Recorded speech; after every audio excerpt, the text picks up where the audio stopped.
We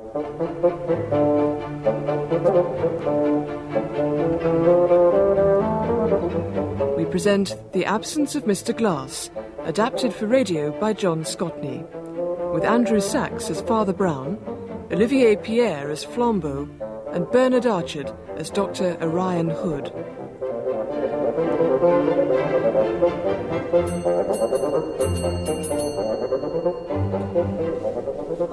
Always when I got the kettle on. Excuse me. Yes, what do you want? My name is Brown, Father Brown. I believe a friend of mine, a Monsieur Flambeau, is a guest here. Monsieur Flambeau? Oh, come in. Oh, thank you. Wait here. Oh, thank you so much. Monsieur Flambeau? There's a clerical gentleman here, says he knows you. Father Brown? Yes. Ah, my dear Father Brown. Flambeau. What a pleasure to see you. You had my message. Oh, indeed, yes. As soon as I learned you were visiting the resort, I told Mr. The gentleman who lives here, and he, my host, is most anxious to make your acquaintance. Please, would you tell the master Father Brown is here? Very good, sir. Flambeau, what is this? Why all this secrecy? The gentleman who lives here, the master, my host. Who is it you're staying with? Let us simply say a very eminent consulting detective, now living in retirement on the south coast and devoting himself to beekeeping. Good heavens! You don't mean Shh. Indeed. My host does not like his real name to be used. Oh, but surely he has nothing to be ashamed of. No. But since his retirement from his all too well-known address in Baker Street, he has no desire to be plagued by heads of state and baffled detectives every time a case of more than usual complexity comes up. Yes. So he chooses to call himself Dr. Hood. Dr. Hood? Yes. Dr. Orion Hood, my dear Father Brown. Dr. Hood. Hello. The name Hood may be assumed, but as it happens, the title of doctor is not. I hold the degrees of Doctor of Letters from several universities, though I am not, my regret, a Doctor of Medicine, like my old colleague and chronicler. Yes. But I observe that it is blustery on the coast. So blustery, I perceive, that you abandoned your original intention of walking from the town by the seashore, and instead turned inland and came over the downs. Sir, mon Dieu, you deduced so much. No. My dear sir, excellent. Elementary, my dear Flambeau. Elementary. Well, you know my methods. Father Brown's soutane is covered in specks of salt, which suggests that a strong wind has blown sea spray onto it. Yes. But it is no longer wet, so it has had time to dry. Therefore, it must be some time since he left the seashore. Of course. You will, of course, have noticed that his boots have both sand and the chalky mud of the downs on them. I'm so sorry, I must wipe them. Come through to my study. Oh. My admirable housekeeper has prepared us tea and muffins. Oh, how delightful. Thank you so much. Thank you. Mrs. Bush, you may pour tea now. There will be three of us. Yes, sir. You are no doubt wondering why I have invited Monsieur Flambeau to stay with me, Father Brown. Why, yes, as a matter of fact, Mr. Hood, Father Brown. During his singular criminal career, Monsieur Flambeau had a hand in several cases which, I must say, taxed my powers to the limits. Oh, you are too kind. No. And he's kindly agreed to be my guest for a few days and discuss them with me. But pray sit down, gentlemen. Oh, thank you. Yes. Stop! Father Brown, no. I beg you, do not sit there. Why, what is it? Oh, good heavens. My violins. So sorry. I'm afraid my habits remain somewhat untidy. Do please sit down.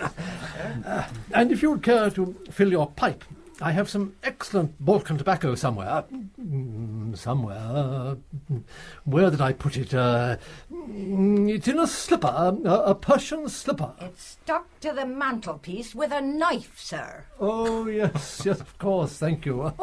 Old habits die hard, gentlemen. They do indeed, sir. That will be all, thank you, Mrs. Bush. Yes, sir. Very good, sir. Now, Father Brown, Yes. You are visiting one of your former parishioners, a Mrs. McNabb, a widow who is in some distress about her daughter. Yes, yes. Goodness, how could you deduce that? Oh, my methods are sometimes quite straightforward. When Mrs. McNabb saw Flambeau in town yesterday, she recognised him as a close friend of her old parish priest and a frequent visitor to your room. And it was she who told me you were coming down to see her. Mrs. McNabb lives in one of those straggly houses near the town's end. She has one daughter. Maggie? Yes. Pray proceed. Well, she lets lodgings, and at the moment has just the one lodger, this young man called Mr. Todd Hunter. Todd Hunter, and he wants to marry the young woman. And what does she want? Why, she wants to marry him. That's just the awful complication. You see, she won't let them get married. Mrs. McNabb won't. And the fellow is an ingenious rascal, no doubt. I recall a similar case, once brought to me by an illustrious client. Yes, I'm sure. But young James Todd Hunter is a very decent man, as far as I know. He seems to have quite a pocketful of money, but nobody knows what his trade is. Mrs. McNabb is quite sure it's something dreadful and probably connected with dynamite. Ah, yes. In the case of the illustrious client, my own experience... Yes. No. The dynamite must be of a shy and noiseless sort, for no one's heard it. Yet it seems the poor fellow shuts himself up for several hours a day and works away at something behind a locked door. Well, Mrs. McNabb is very distraught. She told me a strange tale of two voices heard talking in the room, though when she opened the door, Todd Hunter was alone. Interesting. But also he has a huge trunk in the corner of his room which he keeps locked all day. Mrs. McNabb even half suggested that this other man crawls out from it every night. No doubt it is full of Transylvanian soil. What? Sorry, I don't quite follow. Transylvania... But what is this disturbance? Oh, thank heavens you're here. Calm yourself, young lady, calm yourself. I'm extremely sorry, Dr. Hood. I tried to stop her, but this young woman said she must see the famous detective, and... I see. Well, it is a most irregular proceeding, but... Excuse me interrupting, Your Honour, but I must see Father Brown at once. It's a matter of extreme urgency. Father Brown? Oh, I see. Then you are Maggie McNabb, I presume? How did you know that, sir? Oh, it's obvious, my dear young lady. Father Brown arrived in the town only today in order to visit your family. He is unlikely to be acquainted with anyone else here, certainly not anyone who reposes such trust in him that in an emergency they travel 2 miles out here to seek his assistance rather than summon the immediate aid of the local police. Now, I beg you, tell us what has happened. And Flambeau... Yes? Ask my man to get the dog cart ready. I dare venture we shall be needing it. I have a 4-wheeler waiting outside, sir. You are indeed a young lady of enterprise. Come, gentlemen, let us hear Miss McNabb's story in the cab. Now then, Maggie, tell us what has happened. Oh, Father Brown, I'm terribly afraid that James has been murdered. What? That man Glass has been with him again. I heard it all through the door. Yes? They were talking quite plain. James speaks low with a burr, and the other voice was high and quavery. That man Glass, who is he? This Mr. Glass? In truth, I don't know, sir. I know nothing about him, except his name is Glass. They were quarrelling about money, I think, for I heard James say again and again, "Damn it, Mr. Glass," and then 2, 3, Mr. Glass, damn it. But what makes you think the young man has been murdered? Well, after I heard their quarrelling, there was a silence. Yes? I tried to break the door down, but I couldn't. So what did you do? Then I ran round to the backyard and managed to climb onto the windowsill that looks into the room. It was all dim, but there were all sorts of things scattered about. And I swear I saw James lying huddled up in a corner, as if he were drugged or strangled. Oh, this is serious. Whip up, cabby! Allez, plus vite! There seemed to be some playing cards littered about. Is that so? And some wine glasses. Yes. And that was strange, because James is almost teetotal. Oh, and one of them was broken. Interesting. At least one. And there was a gentleman's silk top hat. Top hat? And there was... Oh, my God! What? Here. I've just realised what it was. Yes? A long knife or sword lying glinting on the ground. Mon Dieu. Oh, Father Brown, I hope James is all right. There, my child. Oh, You say Mr. Todhunter is not given to strong drink. Is he in any other way profligate with his money? Is he a gambler? Oh, no, sir. James is very careful. Not mean, you understand. Just careful. We were saving to get married. Oh, Come, my dear. here we are. Come. Gentlemen, come, let us descend. There is no time to waste. Mrs. McNabb! Mrs. McNabb! My mother isn't at home, sir. Oh. But I have the key. Oh, gentlemen. Now, Miss McNabb, I hardly know what we shall find upstairs. You will understand if I say that it would be best if you did not come up for the moment. Father Brown? Yes. Whilst I would greatly value your help upstairs, I feel you can be of even greater assistance to Miss McNabb as her friend and pastor. If you would be good enough to remain with her while Monsieur Flambeau and I go up. Yes. She seems to be in great need of comfort. Yes, of course. Come now, Flambeau. There's not a moment to be lost.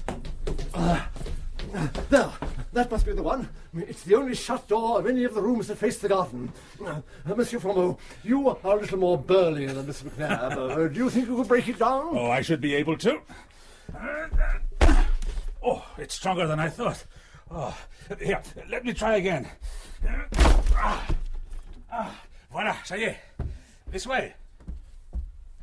No wonder it wouldn't budge. Look at the size of those bolts. And secured on the inside. That is most remarkable, my dear Flambeau. Now, let us enter. There, unless I'm greatly mistaken, lies Mr. Todhunter. Is he dead? As you hear, he is not. No, he appears to be gagged and tied up. This is most interesting. Most interesting. Yes. Doctor, your stethoscope, please. I am not a doctor. You're thinking of... Yes, of course. Foolish of me. Now, let me see. Yes. His pulse is a little exalted, but basically normal. There seems to be no sign of injury. Well, aren't you going to untie him? No. But why not? I have my reasons. However, until I am completely sure, I would rather not reveal them. Yes. Here is everything just as that admirable young woman described it. Playing cards, wine goblets, broken and complete top hat. Yes, and here is the sword, I think. Now, this is very curious. Do you observe? My God, yes. There's a drop of blood on it. Oh, that surely, in the circumstances, might reasonably be expected. What is curious is that there should be so little blood, a mere drop. The top hat is remarkable. Now, where is my lens? What do you make of the hat, Monsieur Flambeau? It must belong to Mr. Glass. It is exceptionally large, much, much too large for Mr. Todhunter. I see the faculty of observation is contagious. Yes. It is indeed very large. I have only ever known one man with such a large cranium. You don't mean Professor... No, impossible. It cannot be he, no. Come over here, would you? Yes? Now, would you reach up? Like this? Yes, I thought so. You are a large man, Flambeau, yet you cannot reach within 6 inches of this gas bracket. But what do you see on the bracket? A small fragment of glass. What of it? You see, but you do not notice. It is a fragment of wine glass. Clearly, the hand holding it must have smashed it against the bracket. Now, Todhunter here is quite short, so it must be his mysterious visitor. He must be a giant of a man. Yes, but an elderly giant and something of a dandy. His hat is of a stylish shape and systematically brushed and burnished, though not new. And from this you deduce that he is an old man? No, but if you examine it under a lens, it has other peculiarities. The hair of human beings falls out in varying degrees, but always falls out slightly, so I should expect to find a number of hairs on the hatband, but there are very few, and what there are all pure white, which suggests An almost bald, white-haired man, an elderly man, as is confirmed by the querulous voice Miss McNabb heard. Who is it? Who's there? Oh, it's only me. Mrs. McNabb has returned, so I left young Maggie with her. Oh, Father Brown, it is magnificent. Mr. Hood... Doctor... Sorry. Dr. Hood has established that Mr. Glass is tall from this fragment of broken wine glass on the gas bracket, that he has an enormous cranium, and is a dandy from his hat. And also, from his hat, that he is an old man, because his hatband has few hairs on it, and they are pure white. Really, that does indeed sound remarkable. But isn't this poor James? Oh, well, alive, I'm glad to see, but why have you not untied him? I will explain all presently. It was by being too precipitate in the case of the giant rat of Sumatra. I'm sure he's all right. Oh, you have my word of honour. You need have no worries for Mr. Todhunter. Yes, oh, well, good. Then do please continue. This is all most interesting. Thank you. Now, I may say that it is possible that the man Glass was bald or nervous through dissipation rather than age. Mr. Todhunter, it has been remarked, is a quiet, thrifty gentleman, essentially an abstainer. These cards and wine cups are no part of his normal habit. They have been produced for a particular companion, but we may go farther. Mr. Todhunter may or may not possess this wine service, but he seems to possess no wine. What then did these vessels contain? Well, what do you think? I would suggest whiskey or brandy. From a flask in Mr. Glass's pocket. Exactly. Now we have something like the picture of the man, or at least the type. Tall, elderly, fashionable, but somewhat frayed, certainly fond of play and strong waters, perhaps too fond of them. Mr. Glass is a gentleman not unknown on the fringes of society. It is quite remarkable, your construction, my dear sir. Quite remarkable. Oh, I must congratulate you on it. Oh, it is merely a simple use of the scientific imagination, Father Brown. My method is founded on the observance of trifles, the application of logic. Oh, yes, indeed. But, Yes? Shouldn't we tell Miss McNabb that Mr. Todhunter is alive? Yes, perhaps it would be as well. Would you call her up, Father Brown? Oh, yes, I will. Miss McNabb? I fear, Monsieur Flambeau, that what I have to say may well distress Miss McNabb. How do you mean? Well, we've seen something of the figure and quality of Mr. Glass. What are the chief facts known of Mr. Todhunter here? They are substantially three. That he is economical, that he is more or less wealthy, and that he has a secret. Now, are these not the chief marks of a man who is likely to be blackmailed? Yes. James! James! Thank heavens you're all right. Are you all right?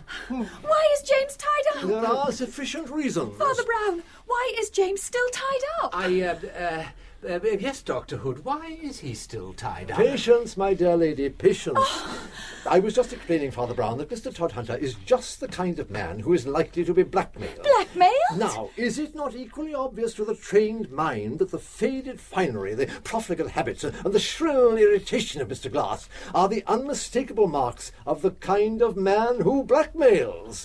And so these two men met here today and quarrelled using blows and a bare weapon. Perhaps, though it is a maxim of mine never Are you going to take these ropes off? No. No.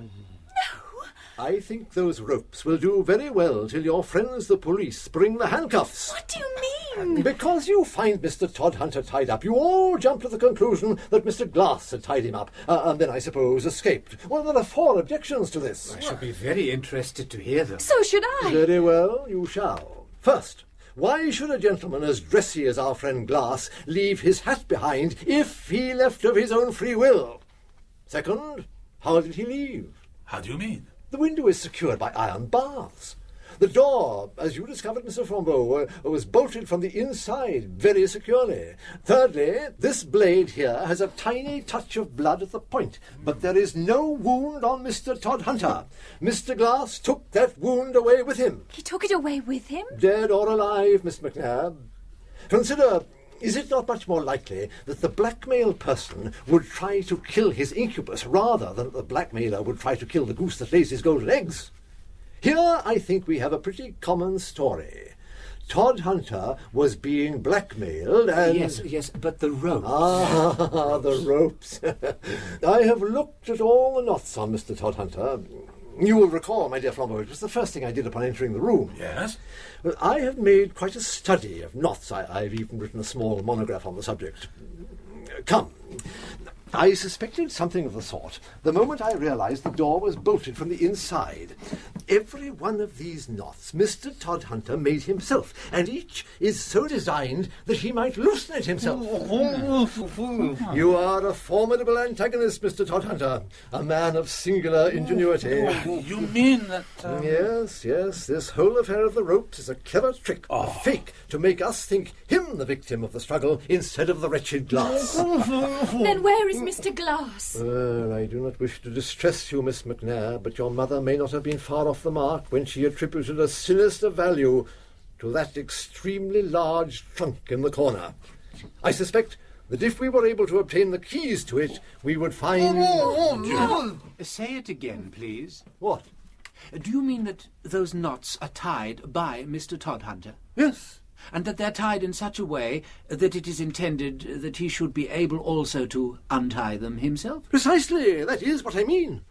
Jerusalem. I wondered if it could possibly be it. Excuse me. Mr. Todhunter, may I just... Oh, yes, I see what you mean. What? But, Father Brown? Yes, you're right, that's it. Can't you see it in the man's face? What on earth do you mean? But look at his eyes. His eyes do look queer. You brutes! I believe it's hurting him. James, are you all right? No, not that, I think. The eyes have a certain, what shall I say, singular expression, but I would interpret those transverse wrinkles as expressing rather such slight psychological abnormality. Oh, bosh! Can't you see that he's laughing? Laughing? What on earth is there to laugh at? Well, not to put too fine a point on it, I think he's laughing at you. And indeed, I'm a little inclined to laugh at myself. Now I know the profession of Mr. Todhunter, or rather, the profession he aspires to. Is this relevant? I hardly think what Mr. Todhunter does for a living is germane to the issue. You amaze me, my friend. Oh, no, but Mr. Todhunter would like to amaze you. Oh, my dear Mr. Todhunter, please, bear with me a moment. What a fool I was to forget we are in a seaside town. Father Brown, I don't understand. Oh, Dr. Hood, you are a great poet. I beg your pardon? You have called an uncreated being out of the void. How much more godlike that is than if you had only ferreted out the mere facts. Indeed, the mere facts are rather ordinary by comparison. Father Brown, I have long admired your successes in my field, but... Mere trifles compared to your triumphs. Oh, well, you should not believe all you read. But now, I confess, I have no notion what you are talking about. My facts are all inevitable, though necessarily incomplete. A place may be permitted to intuition, or poetry, if you prefer the term, but only because the corresponding details cannot as yet be ascertained, in the absence of Mr. Glass. Ah, that's it. That is it. That's the first idea to get fixed. The absence of Mr. Glass. He is so extremely absent. I suppose that there never was anybody as absent as Mr. Glass. Do you mean he is absent from town? I mean he is absent from everywhere. He is absent from the nature of things, so to speak. Do you seriously mean that there is no such person? It does seem a pity. Then how do you explain the first proof we found? If there is no Mr. Glass, whose hat is this? Exactly. It is yours, is it not, Mr. Todhunter? But, look, it doesn't fit him. He couldn't possibly wear it. My friend, I never said he could wear it. I said it was his hat. Or, if you insist on a shade of difference, a hat that is his. How do you mean?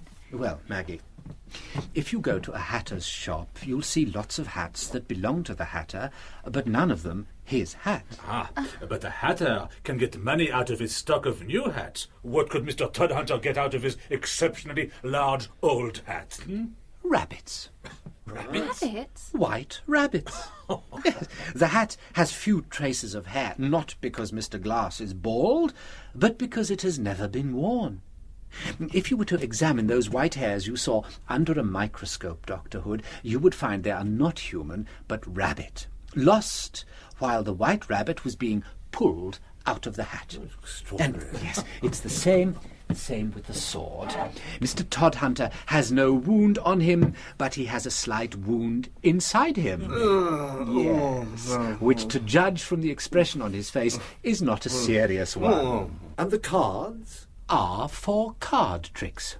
They are scattered about because Mr. Todhunter is not yet very good at card tricks, any more than he is, as yet, good at sword swallowing. Hence the slight nick. What about the ropes? This gentleman says James should be able to escape from them. Ah, precisely, he should be able to. He is also practising to be an escapologist. At present he seems better able to tie himself in knots than to escape from those knots. But what about the two voices I heard? Have you never heard a ventriloquist? Father Brown, your reputation is clearly deserved. You are a singularly ingenious person, but there is just one part of Mr. Glass you have not succeeded in explaining away. Yes? His name. Miss McNabb distinctly heard Mr. Todhunter say, "Damn it, Mr. Glass." Well, that's the silliest part of the whole silly story. Since he manifestly is unable to escape from his own bonds, Flambeau, would you cut him free with his own sword? Certainly. Yes, then perhaps Mr. Todhunter will explain. Oh, thank you. James, are you all right? Yes, Maggie, I'm all right. Oh, I was beginning to think they'd never release me. I must apologise, Mr. Todhunter. I should think so too. Oh, no, not at all, not at all. A perfectly natural mistake. Aha, but who is this Mr. Glass? Well, you see, I was practising juggling with glasses. Only I haven't quite got the knack of it yet. To tell you the truth, I nearly did myself a nasty injury when one shattered against the gas bracket. Ah, I see. Yeah, and I tend to talk to myself when I'm concentrating. It's a silly habit, I know. So as I toss the glasses up, I'd say 1, 2, 3, and so on. Only I kept missing them. And every time I missed a glass, I'm afraid I used rather strong language. What you heard me saying was 1, 2, 3, etc. Then, Mr. Glass. Missed a glass. Mr. Glass. That's right. Oh, and by the way, I had to lock the door. Partly because I didn't want Miss McNabb seeing the tricks till I got them right. And partly because, well, it's a thing about being a magician. You got to keep your secrets secret. Oh, my card. Oh, thank you. Zaladin, the world's greatest conjurer, contortionist, ventriloquist, and human kangaroo.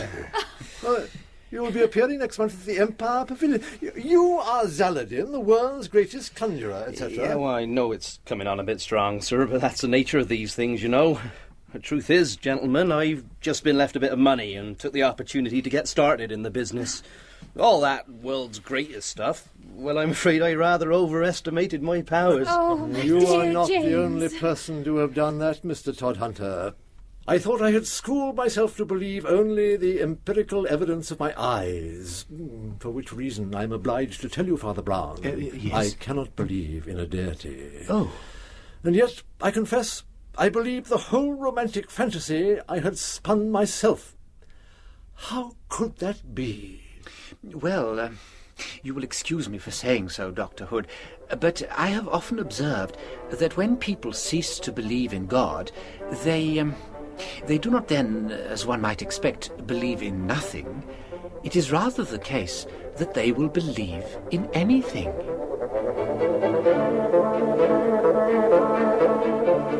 In The Absence of Mr. Glass by G.K. Chesterton, the part of Father Brown was played by Andrew Sachs. Flambeau, Olivier Pierre. Orion Hood, Bernard Archard. Maggie, Deborah Makepeace. Todhunter, Kim Wall. Housekeeper, Margaret Ward. The Absence of Mr. Glass was adapted by John Scotney and directed in Bristol by Alec Reed.